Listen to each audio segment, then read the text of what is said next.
शुरू अल्लाह के नाम से जो बड़ा मेहरबान और नहायत रहम करने वाला है।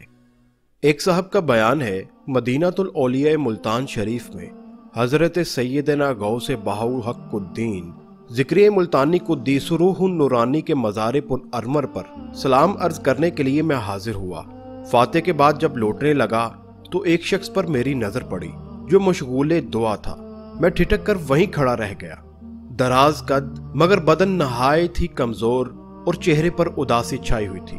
चौंक कर खड़े होने की वजह यह थी कि इसके गले में पानी का एक डोल लटका हुआ था जिसमें इसने अपने दाएं हाथ की उंगलियां डबो रखी थी। उसके चेहरे को बागौर देखा तो कुछ आशनाई की बू आई। मैं उसके फारिग होने का इंतजार करने लगा। जब उसने दुआ खत्म की तो मैंने उसको सलाम किया। उसने सलाम का जवाब देकर मेरी तरफ बागौर देखा और मुझे पहचान लिया। लम्हा भर के लिए उसके सूखे होंठों पर फीकी सी मुस्कुराहट आई और फौरन खत्म हो गई। फिर हस्बे साबिक वो उदास। मैंने उसे गले में पानी का डोल लटकाने और उसमें दाएं हाथ की उंगलियां डबोए रखने का सबब दरियाफ्त किया। इस पर उसने एक आहे सर्द दिले पुर दर्द से खींचने के बाद कहना शुरू किया, मेरी एक छोटी सी परचून की दुकान है। एक बार मेरे पास आकर एक बेकारी ने दस्ते सवाल दराज किया।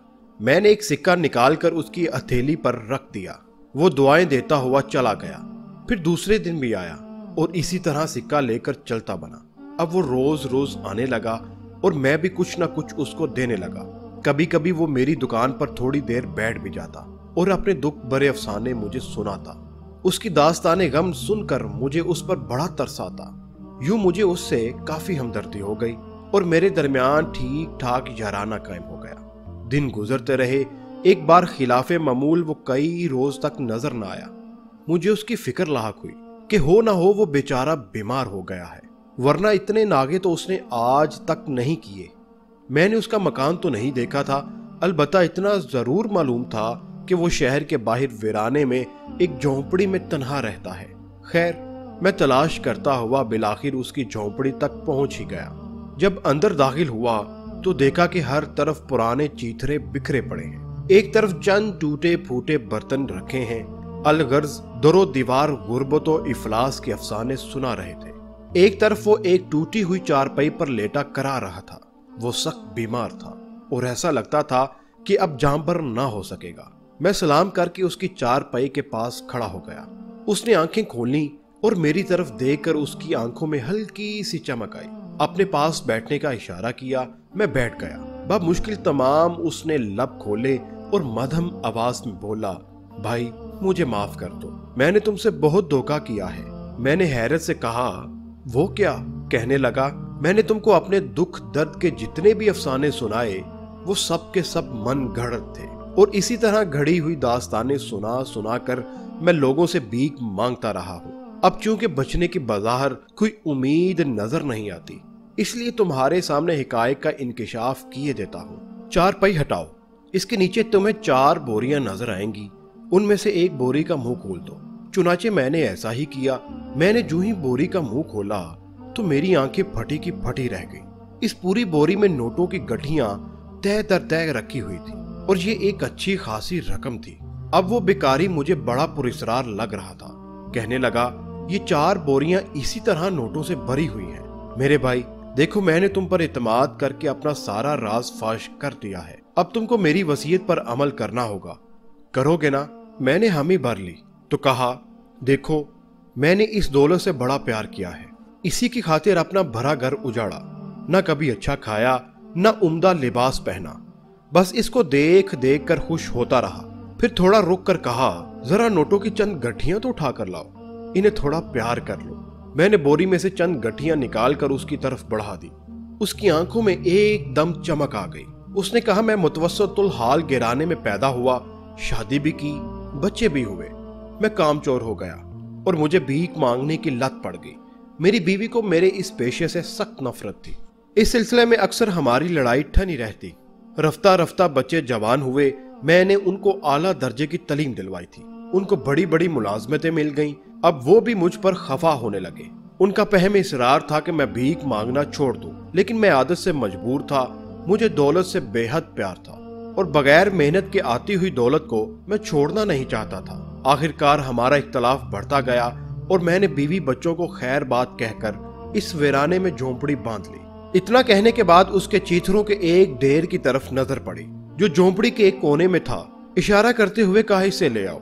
यहाँ तक कि चीथड़ों को अपने कांपते हुए हाथों से इन्हें ले लिया और अपने सीने पर रख दिया और बारी बारी चूमने लगा। हर एक गट्ठी को चूमता और आंखों से लगाता जाता और कहता जाता कि मेरी वसीयत खास वसीयत है और इसको तुम्हें पूरा करना ही पड़ेगा, और वो ये है कि मेरी जिंदगी भर की पूंजी यानी 4 नोटों की बोरियों को तुम्हें किसी तरह भी मेरे साथ दफन करना होगा। मैंने वादा कर लिया।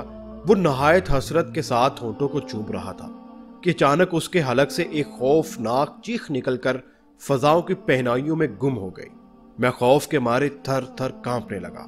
उसका नोटों वाला हाथ चारपाई के नीचे एक तरफ लटक गया, नोट हाथ से गिरे और सर दूसरी तरफ ढलक गया और उसकी रूह कफ से उनसुरी से परवाज कर गई। मैंने जल्दी से अपने आप पर काबू पा लिया और उसके सीने वगैरह से और नीचे से भी नोट इकट्ठे करके उस बोरी में वापस डाल दिए। बोरी का मुंह अच्छी तरह बंद करके 4 बोरियां हस्बे साबिक चीथड़ों में छुपा दी। फिर चंद आदमियों को साथ लेकर उसकी तकफीन की और किसी भी हीले से बड़ी सी कब्र खुदवा कर हस्बे वसीयत वो 4 बोरियां उसके साथ ही दफन कर दी। कुछ अरसे बाद मुझे कारोबार में खसारा शुरू हो गया और नौबत यहां तक आ गई कि मैं अच्छा खासा मकरूज हो गया। कर्ज ख्वाहों के तकाजों ने मेरे नाक में दम कर दिया। अदाए कर्ज की कोई सबील नजर नहीं आती थी। एक दिन अचानक मुझे अपना वही पुराना यार पुर इसरार बिकारी याद आ गया और मुझे अपनी नादानी पर रह रह कर अफसोस होने लगा कि मैंने उसकी वसीयत पर अमल करके इतनी सारी रकम उसके साथ क्यों दफन कर दी। यकीनन मरने के बाद उसे कब्र में उसके माल ने कोई नफा ना देना था। अगर मैं उस माल को रख लेता तो आज जरूर मालदार होता। मजीद शैतान ने मुझे मशवरे देने शुरू किए कि अब भी क्या गया है, वहीं कब्र में अब भी वो दौलत सलामत होगी। मैंने किसी पर अभी तक ये राज जाहिर किया ही नहीं है। हीला करके मैंने तो बोरियां दफन की हैं, वो अब भी कब्र में मौजूद होंगी। शैतान के इस मशवरे ने मुझ में कुछ ढारस पैदा की और मैंने अज़म कर लिया खा कुछ भी हो जाए वो नोटों की बोरियां जरूर हासिल करके रहूंगा। एक रात कुदाल वगैरह लेकर मैं कब्रिस्तान पहुंच ही गया। मैं अब भी उसकी कब्र के पास खड़ा था। हर तरफ हौलनाक सुनाटा और खौफनाक खामोशी छाई हुई थी। मेरा दिल किसी नामालूम खौफ के सबब जोर जोर से धड़क रहा था और मैं पसीने से शराबूर हो रहा था। आखिरकार सारी हिम्मत जमा करके मैंने उसकी कब्र पर कुदाल चला ही दी। 2-3 कुदाल चलाने के बाद मेरा खौफ तकरीबन जाता रहा। थोड़ी देर की मेहनत के बाद मैं उसमें एक मुनासिब शिगाफ करने में कामयाब हो गया। अब बस हाथ अंदर बढ़ाने ही की देर थी, लेकिन फिर मेरी हिम्मत जवाब देने लगी। खौफ और दहशत के सबब मेरा सारा वजूद थर थर कांपने लगा। तरह तरह के डरावने ख्यालात ने मुझ पर गलबा पाना शुरू किया। जमीर भी चला चला कर कह रहा था कि लौट चलो और माले हराम से अपनी आकबत को बर्बाद मत करो।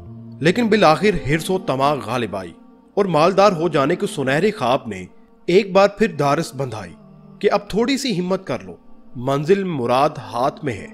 आह, दौलत के नशे ने मुझे अंजाम से बिल्कुल गाफिल कर दिया था और मैंने सीधा हाथ कब्र के शिगाफ में दाखिल कर दिया। अभी बोरी टटोल ही रहा था कि मेरे हाथ में अंगारा आ गया। दर्द करब से मेरे मुंह से एक जोरदार चीख निकल गई और कब्रिस्तान के भयानक सुनाटे में गुम हो गई। मैंने एकदम अपना हाथ कब्र से बाहर निकाला और सर पर पांव रखकर भाग खड़ा हुआ। मेरा हाथ बुरी तरह झुलस चुका था और मुझे सख्त जलन हो रही थी। मैंने खूब रोह रोह कर बारगाहे खुदाबंदी अज़्वजल में तौबा की। मेरे हाथ की जलन न गई। अब तक बेशुमार डॉक्टरों और हकीमों से इलाज भी करवा चुका हूं, लेकिन हाथ की जलन नहीं जाती। हाँ, उंगलियां पानी में डुबोने से कुछ आराम मिलता है, इसीलिए हर वक्त अपना दायां हाथ पानी में रखता हूँ। उस शख्स की ये रिक्कत अंगेज दास्तानें सुनकर मेरा दिल एकदम दुनिया से उचाट हो गया। दुनिया की दौलत से मुझे नफरत हो गई।